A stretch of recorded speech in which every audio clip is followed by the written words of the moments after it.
বাড়ি ফেরার পালা মনে হতেই মনটা খারাপ হয়ে যায়। মনে হয় আর একটু সময় এখানে দাঁড়িয়ে থাকি, সমুদ্র সৈকত উপভোগ করি, সমুদ্রের জলটা দেখতে থাকি, অনর্গল ঢেউগুলো আসছে আর যাচ্ছে, সেইটাই চোখ ভরে দেখতেই থাকি। কিন্তু তা বললে তো হবে না, বাড়ির সমস্ত দায়িত্ব তো আছে, তাই বাড়ি তো ফিরতেই হবে। প্রত্যেকটা পাখি যখন সকালবেলা বেরোয়, সারাদিন এদিক ওদিক আকাশে উড়ে উড়ে বেড়ায়, কিন্তু দিনের শেষে সে তার বাসায় ফিরে যায়।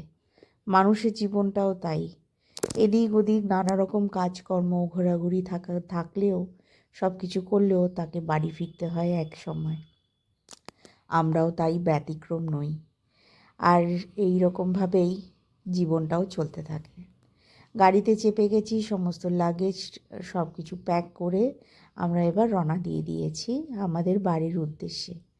তো রাস্তায় যেতে যেতে এই মেরিন ড্রাইভের ওপর দিয়েই যেতে যেতে হঠাৎ খেয়াল হলো যে আরে আমরা তো এবার পুরীতে এসে ডাবের জল খেলাম না, সেটাই বা কেন বাদ থাকে। তো সাইডে সাইডে দেখতে দেখতেই যাচ্ছি এই মেরিন ড্রাইভের ওপর দিয়েই, যা এখনও আমরা অন্য রাস্তায় উঠিনি, এই রাস্তাতেই আছি। তো একটা ডাবের কোনো দোকান দেখে দাঁড়িয়ে পড়লাম। এই যে দাঁড়িয়ে পড়েছি এখানে, ডাবের জল খেয়ে তারপরে আস্তে আস্তে এগোবো। বাই রোড ট্রিপ করার এটা একটা সবথেকে আনন্দের ব্যাপার। দিনের বেলা রাস্তার মধ্যে যেখানে রাস্তার সাইডে যা যা থাকে দোকানগুলো, সেখান থেকে সব কিছু খাওয়া দাওয়া করা হয়, আর আমরা তার উপভোগও করি খুব ভালোভাবে। একটা জায়গায় দাঁড়িয়ে এরকম তরমুজও খেয়ে নিলাম। কটকের ওখানে ছানা পোড়াও খাওয়া হয়ে গিয়েছে, মিষ্টিও টেস্ট করা হয়ে গিয়েছে। ভদ্রক পেরিয়ে দাঁড়িয়েছি ফেরার সময়। দুপুরবেলায় কটকে ভাত খেলাম, নানা হোটেলে খুব ভালো খাবার খেয়েছি আজকে। আমাদের মোটামুটি ফেরার সময় নানা হোটেলে একটু খাওয়া দাওয়া হয়, মটন ভাত সত্যিই খুব ভালো করে। আর এখানে একটু দাঁড়িয়েছিলাম রেস্ট নিতে, একটু কোমরটা সোজা করলাম, একটু চাটা খেলাম, কফি টফি খেলাম। এরপরে আবার বেরোবো।